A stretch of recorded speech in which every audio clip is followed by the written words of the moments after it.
Hello and welcome to the conclusion of the 2020 Play It Again Sports Jonesboro Open Round 3 Back 9. This is the final 9 holes of the Disc Golf Pro Tour season. Big Barry commentary, Jeremy Koling and Paul Ulibarri. Happy to be here, and I'm actually got a big grin on my face because Presnell almost fell off the front of that tee pad. I just saw that, but we have some good scores going into this back 9. Yeah, this is a little bit of a clinic on how to shoot a front 9. Calvin in that Cal zone, as we say, he's feeling it. He made up 4 shots on McBeth and took that 3-shot deficit into a 1-stroke advantage. We've got 9 holes left, and there's so many things on the line here. So many players trying to jump up into that second round bye, that first round bye. So many different things can happen with points. Must make a push here with 9 holes left. Here we go. Hole 10, par 3, 360 feet. Pretty straight, actually. The hole really forces you to think that you need to get the disc to turn over. But if you throw it dead straight 360 feet, you're going to be inside the circle. That is right. And eagle for Calvin. Like you said, he is in the zone. And this looks just fantastic. Yep. And that's the counter flare that you're going to see happen every single time on that hillside. And Calvin's going to have to work hard for the birdie to come back up the hill for the birdie. He has been putting so well this round. Just stop. You threw it so high. Paul not even going to get that counter skip because he actually clears the hill in the air. My goodness. Yeah, that was a boomer. I mean, just imagine trying to throw a 360-foot shot and you go 450 feet. That's Paul McBeth problems. Yes, it is. But not something he does very often because he's got touch. That is right. That is right. And if Calvin's in the Cal zone, does that mean McBeth needs to get in the McMuff zone? What? Like a McMuffin? Really? I was trying to distract you from my horrible shot. Oh, dude, you did. I actually turned my head from the screen.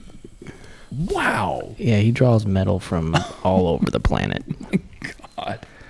I'm in the similar position that I've been in for the last year and a half. Right behind the only little branches on the entire green. Whee! Fun stuff. That putt from Paul came all the way through from the drive-through. That was impressive to run that putt. This would be nice. A little 2-stroke lead. Oh my gosh, the height looked great just off to the right side. It's really the first putt we've seen him miss if you don't count the 50-footer on hole 8. And Presnell had enough of me. He's like, you know what? He just looked at me like, God, get off me, bro. No more twinning, dude. No, I'm out of here.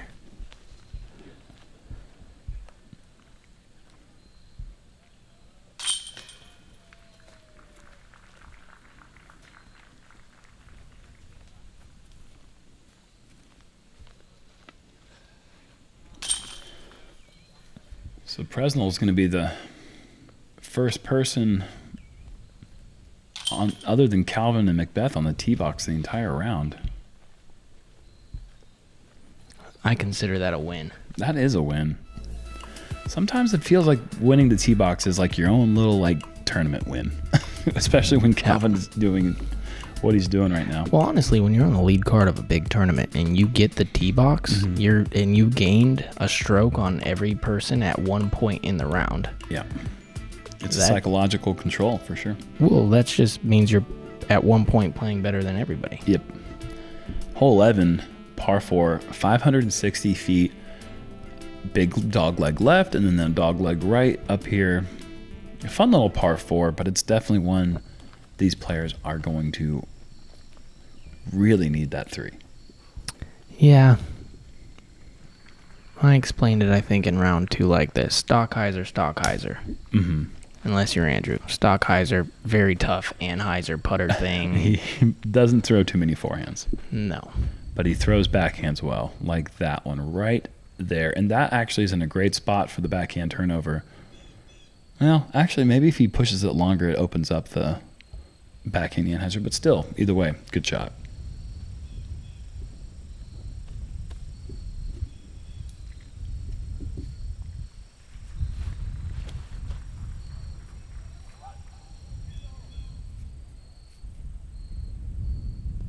Calvin continuing, never ever missing a line streak, which has been going for 4 straight years now.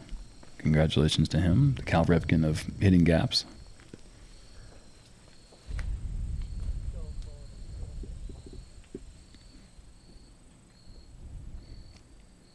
And that'll be just fine.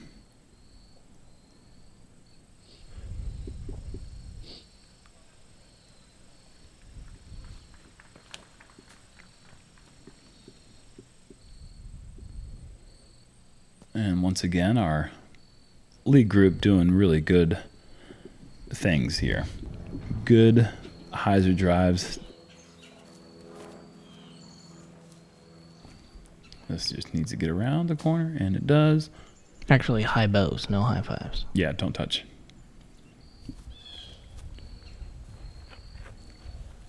A little raptor action, maybe some more metal.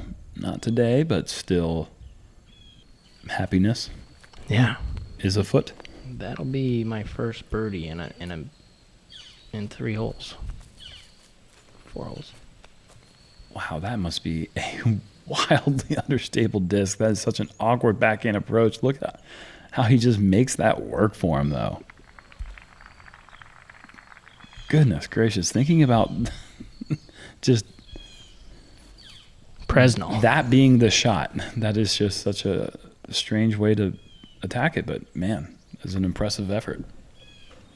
I'm not going to argue with a guy who literally has a different shot than everybody on every hole, it seems like, and he just birdies a lot of holes.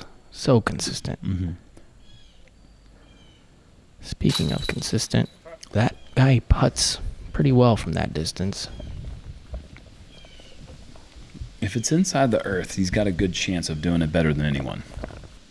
He'd be so dangerous out of space because it just floats forever. Oh, he can make it so good. Oh my goodness, that was almost a little bit of an errant release, but Calvin tapping it, saying, I acknowledge your presence.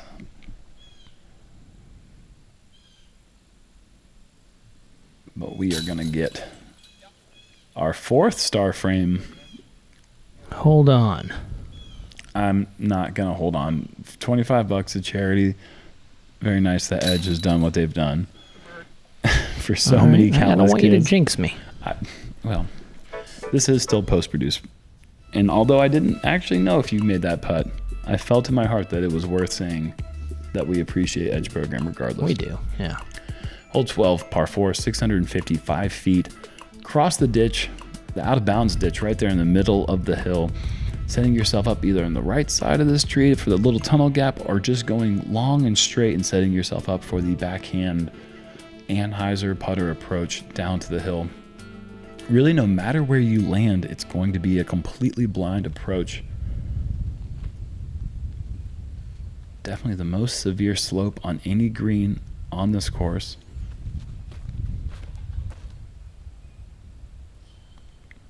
Andrew just trying to get hyzer across, and he does so well.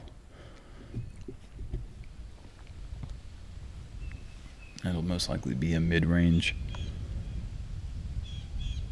from that range.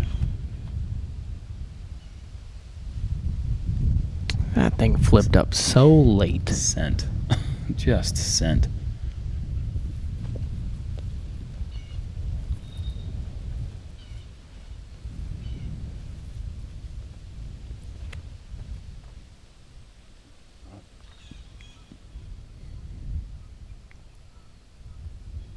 That's beautiful. And it's actually, if the closer you get to the right side of the fairway, the worse the angle is to the approach. So you almost want to be where Calvin and Paul McBeth landed for the best angle. And that's a nice shot to get across. And you and Presnell are kind of twinning again down there at the bottom of the hill. He's going to give me a nice read, though. Mm-hmm. And he actually is going with a putter. And that looks so good. Man, this guy is good at disc golf. Wow, that is a really unfortunate ground play. Yeah, That- it is. wow. I mean, the camera isn't giving it justice for how steep that really is. Sure. I mean, it is a steep little incline there. And that's got that nice stall that's just going to drop it down. And even that was trying to move its way down the hill like Andrews did.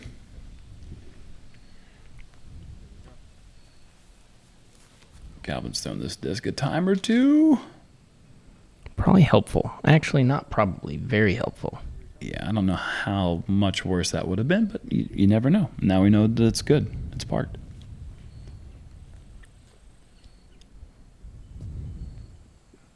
Yeah, oh man. I bet you he didn't know that until...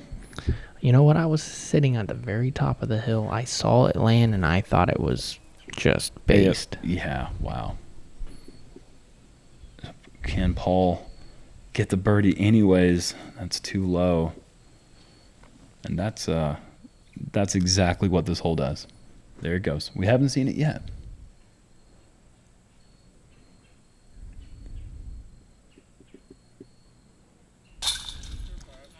Doesn't matter for Presnell, even though he got the extra ground play. He was able to buckle down and bury that putt.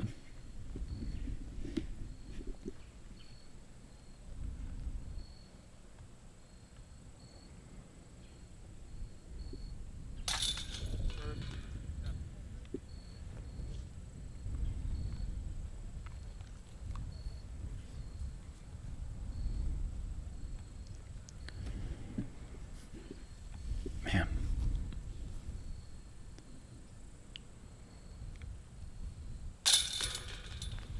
Good putt. With the FX, it fits a spot in between the F and the H. I wanted something that was torque resistant and it had a little bit of finish on the end. It's a very usable disc all around.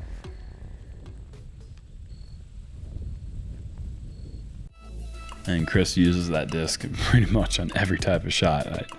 I asked him to send me the disc that he threw in round one, and shots that I thought he was throwing a D1. It was an FX. Shots that I thought he was throwing an A3. He was throwing FX2. He just likes that disc a whole bunch. Hole 13, par 3, 353 feet.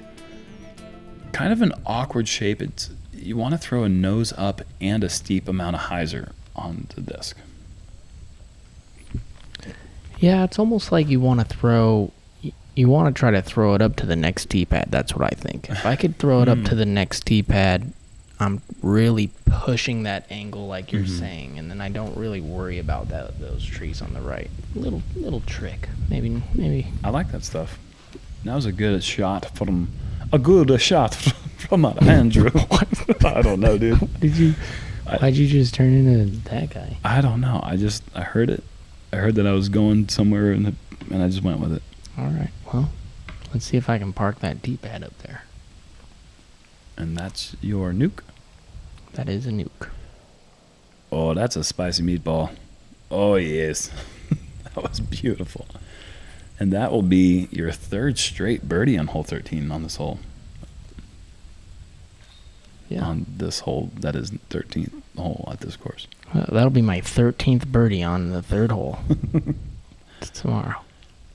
McBeth a little too low, and he's going to be 35 feet? Let's stretch that out a bit. Yeah. I'm going to say he's... It looked further to me when I was there Yeah. in real life. But you're right. 35 feet. Yep. I guess because he missed, I was like, Yeah. he's 95 feet. Yeah. Tough putt, bud. Off the top of the rim, and now Nick Calvin. Nick Calvin. Dang it. It's an opportunity to stretch that lead. One more.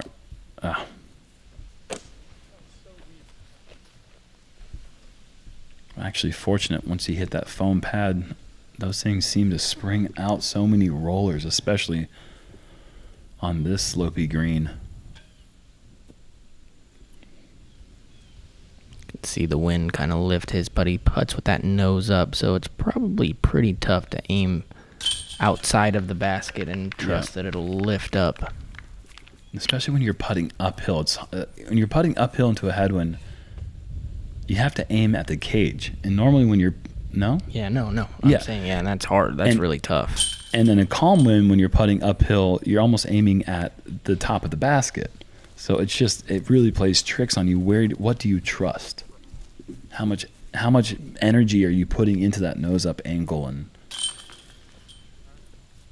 it's one of the most impressive putts to see somebody make one from 30 to 40 feet with that uphill headwind. It's always a thing of beauty. So you get the tee box, my friend. You've won a little tournament battle. That's right. I don't know if these guys are going to be able to catch me because I am off for the races, my friend. Hole 14, par 3. Well, let's see how it plays out here. 520 feet downhill through the tight gap coming down here. At the very last bit, it tightens up. You want to hit that gap, and man, if you can just base it underneath that log, you're going to get a Vince Carter slam dunk for the 2.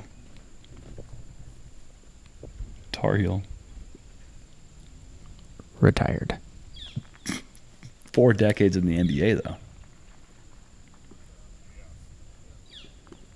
And this is looking like it's going to be short left, but it was a nice line, and now you're kind of in the layup zone from 33 feet. No? You got to look? We'll see about that. Are you talking to yourself? I don't know. Wow, this is the line drive shot that you like to see. Presnell. Wow. What? Do you know what disc he was throwing? That was a force. It really looked like he ripped that. I'm surprised he came up so short. Well, did you ever think maybe I ripped it? Not for a second. Not even a little bit. And this is drifting off right, and Calvin could be in trouble. Yeah, no good over there on the right side. The left side, they call that this side of heaven. The other side, they call that the opposite. Yeah. We won't say what that is. The basketball side of the gym.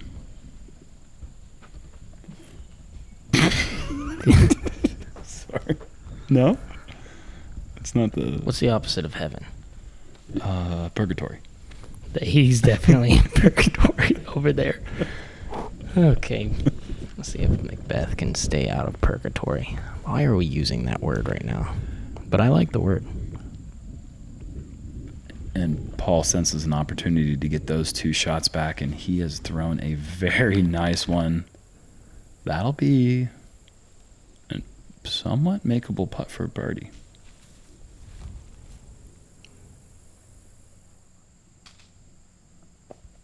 That's a good approach from Calvin to mitigate the damage.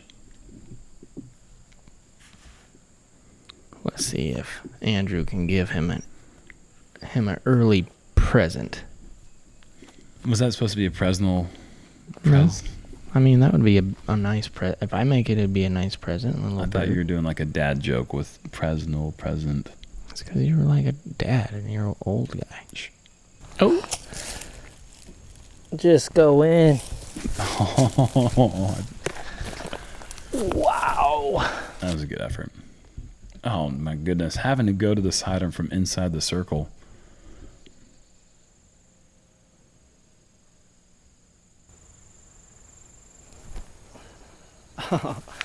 Oh man. Not expect to get it high with this low ceiling. Actually having to make a comeback putt. Oh no, and that... Yeah, that's unfortunate. That was a big momentum swing right there. He makes that. He's within 1. He makes the first one. They're tied. Calvin makes the first big mistake of the round, He's not able to capitalize like I was. So sorry, Calvin. Here we go. It is still my box, and it's on like Donkey Kong. Charge the controller, buddy. Oh my God, dude, what are you talking about? Because I'm going to be button mashing. Okay, what? While we wait for Paul to come back, Paul, not a typical situation for McBeth, as he's like a shark in the waters, man. He can sense blood, or you can smell blood. He can taste blood. I forgot. Are we talking about me, or are we talking about? I don't know anymore. But unable to take advantage of that opportunity for McBeth, and that stings with only 4 holes remaining, down 2 shots to Calvin. Crunch time. It really is crunch time, and if McBeth wants to make a push, he has to go perfect from here on out. And that was the hardest hole in the course. Only 2 birdies on the day. I gotta say, dream birdie, Eric Oakley and myself. Well done. Thank you, sir. That is an impressive birdie. Every once in a while, man. Hole 18 has been the hardest hole in the course all week. Ended up being hole 14 in the last round. That is going to be a birdie. You're going to have the tee box once again, dude. You are on fire. I'm like the guy who just gets the dinkers. Like, if it's under 300 feet, ride it up, cowboy. Mm-hmm. I'm taking this one home. Ride it up, cowboy? Mm-hmm. I see what you did there. I don't know if you know what you did. I'm kind of tricky when it comes to those things. So is Presnell. Mm-hmm. He's tricky like untwisting a pretzel. Not easy to do without breaking it. Wow. I held out the giggle as long as I could, guys. I'm sorry. We're getting serious because Professional. Paul McBeth needs to get serious right here, and I guarantee he's thinking in. He's thinking one? Uno? Yeah. I have to believe that. Yeah. I could definitely see McBeth. He has I feel like time and time again, when he's running for a shot, his ace run or his deuce run from 100, 200 feet away is one of the best in the game. When he needs it, he's really able to dial it in.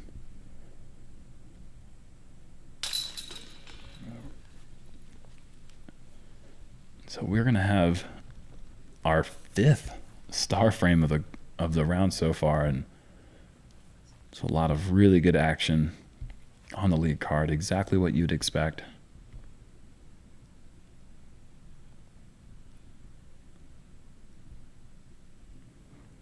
Presnell taking his time. I like that. Mm-hmm. No need to rush any of these shots. This is the last round. No time to turn around and make up for any mistakes. Just 3 holes to go. And man, these 3 holes, they are a doozies. Starting off with 16, the par 5, 855 feet. Not the hardest hole to get a birdie on, but that's not the objective for most of these players. They're trying to get across in 2 and make the eagle putt. It's there with a great drive and a great approach. The distance isn't the issue. There are just so many different trees in different places that set up awkward approaches and situations.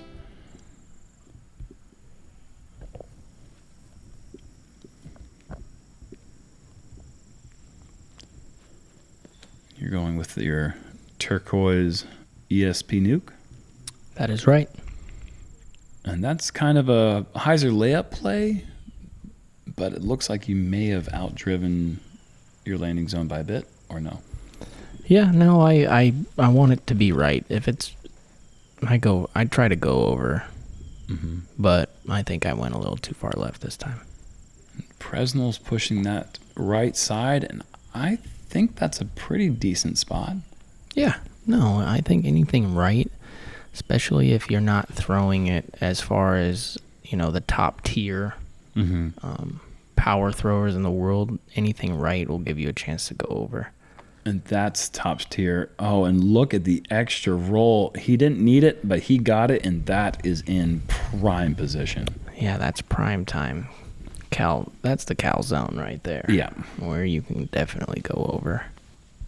And we're talking, it is so good that he's going to have putter over, most likely. Mm-hmm. And this guy is doing the same kind of thing, which is kind of unbelievable, but I actually kind of like it because a par 5 like this, to where the landing zone is actually so small, it's probably a 40-foot radius or something that you have to land in to be able to comfortably go over. And then that's at like 500 feet as well. And Presnell, that is shooting way left and into the water.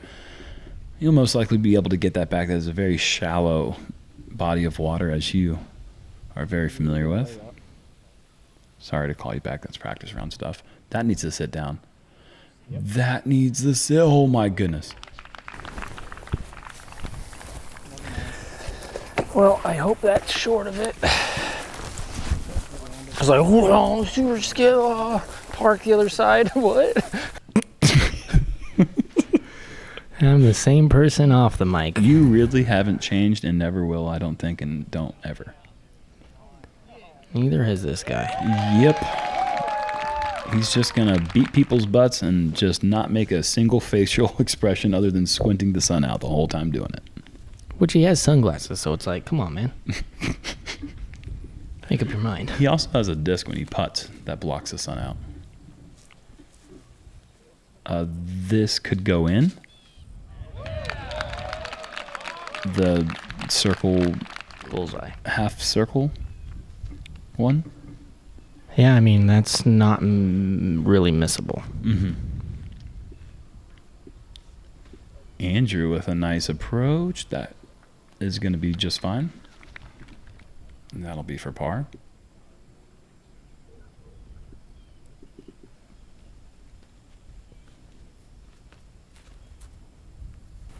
Come on. Go in. Dunk it. And we could hear that from How the... does that not go in? We thought that might have been the gosh. claps for the approaches on this hole. That was just me button mashing, man. We could hear that from hole 18. Once again, it's just always such a nice welcome sight and sound to have spectators just somewhat in the areas. A lot of these people are just volunteers helping out in the event, and some people are spectators rolling in from Mississippi, Missouri, Arkansas, Georgia. They really came out from everywhere around. Tennessee as well, of course. So just 2 tap-in eagles, a birdie, and Andrew Presnell with a par. And once again, you guys are twinning at 23 under par. And that's, again, you cannot forget that even though these are not in position to win the tournament, except for Paul and Calvin, every single stroke matters, because the positioning with all the players and all the points coming down to the end, it's just so crucial. If you can get one extra round by into the Disc Golf Pro Tour finals, could end up making you a lot of money. Hole 17, very tough par 4 unless you throw a perfect drive, and if you do that, you set yourself up for a downhill approach with a low ceiling onto a slopey mound.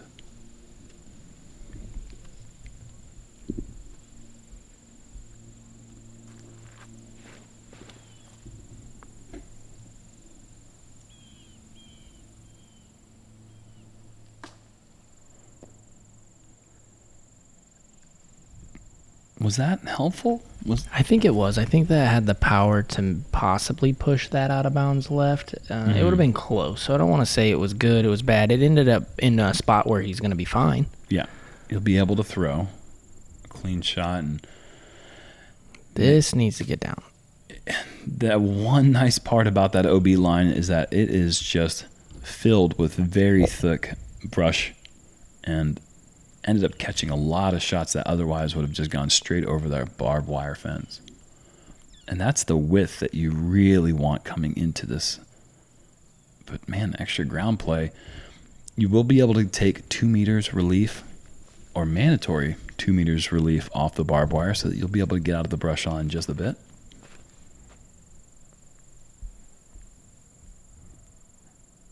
And Presnell, really not wanting to play with that out of bounds line, has actually gone through everything and crushed it. My word. Yeah, I mean, that's a nice break. You get into that right side. We've seen a few players in the past rounds go over there, and there is nothing. It's just a pitch out and then hope for the best. But he's gotten through. He'll have a shot into the green. And this is a very important shot for Calvin. That's going to be a look. But maybe McBeth senses a window of opportunity being down 2 shots going into the final 2 holes. If Calvin doesn't make that, Paul could get it to within 1. Oh my goodness. That almost... Still button mashing. Yeah. And Eric Oakley actually button mashed on this hole earlier in the round. From another card, he skipped up into the chains and fell out. Wow. Almost taking the eagle. That is just so well executed. Mm-hmm. Good touch, same angle. When it landed as a hillside, nothing bad could happen. I'm pretty sure he's one of the better putters I've seen. Look at how far Presnell's drive got him, and that's one of the longer drives I've really seen. Most people aren't trying to push that right side tree line, so to be able to go that straight, it's been impressive. Calvin actually goes through a tiny hole above. If you see right here, up through the gap. Oh my gosh. Give it to him. Oh my God. That's a potential tournament winning putt. Absolutely. Having 2 going into the last hole, no matter what, is what dreams are made of. With Paul McBeth parked for the birdie. You're trying to dig deep here. Deep breath. Sad panda. That is a sad panda. And that was a great effort laying out.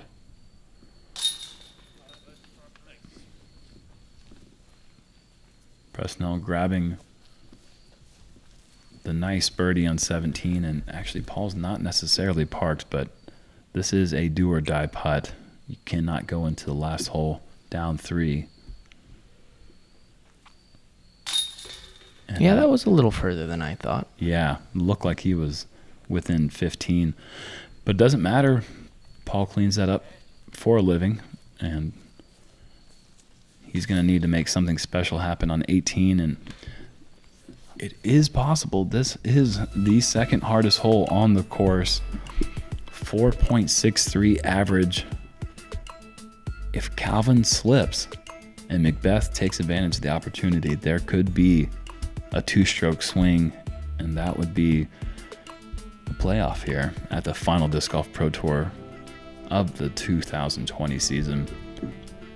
Yeah, this is important. Calvin's in a position where the only thing he needs to be thinking about is making the gap. Initial gap, stay in bounds. Yeah, he's not going to be going big. He's just going to... And he has been going with his destroyer off the tee, and now he's gone with the eagle, his most trusted disc. You can see that he plays it low. Nothing bad can happen, and that is a stripe show right there. And that is all the pressure is now on McBeth, who has to really go for everything here. Yeah, he's got to throw it so far that he has kind of brainless hyzer in or approach just to put some sort of pressure, because even from where Calvin is, he still has to make a really good shot. This is Boomtown. Smushy. Wow, that is excellent. And that actually potentially sets up McBeth for an opportunity to maybe even run that for the 2. I mean, he's far enough up there that Calvin is now in a position where he's not going to be able to birdie, so he's going to have to lay up and take the par. And, you know, we talked about this earlier. McBeth able to dial in that throw-in range. He's going to be about 300 or so away from the pin. That is right.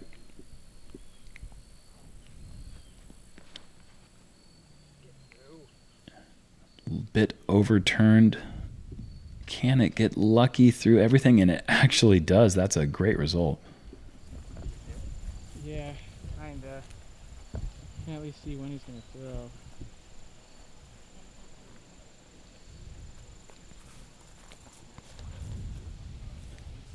And that was an interesting choice there for Andrew, and I love it. Former soccer player, he just scored the goal through the only gap.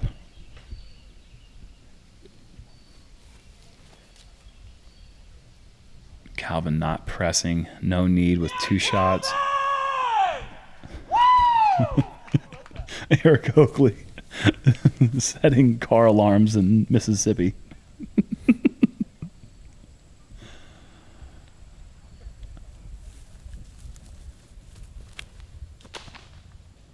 I was trying to go through that little hole there. There wasn't much of one. I looked at the scores and I had 2 on the next person, and I needed birdie to get fourth. So it was like do or die type thing. Sure. I'm not one to lay up much. So this is it, McBeth. Oh my gosh, this is looking so good. Go in. Oh my God.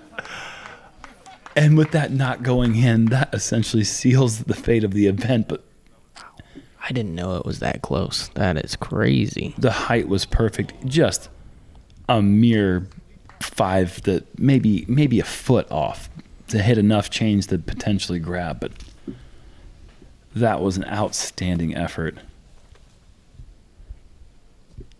Presnell is going to be able to tap in the par on the 18th hole.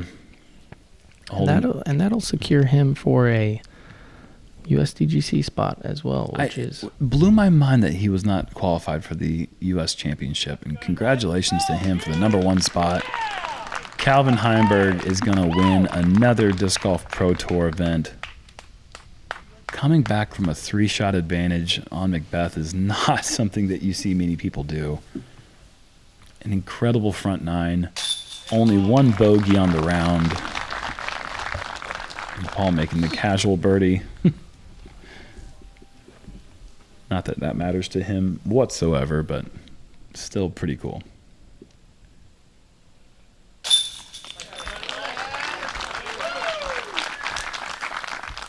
A solid event for Andrew Presnell, finishing 24 under par.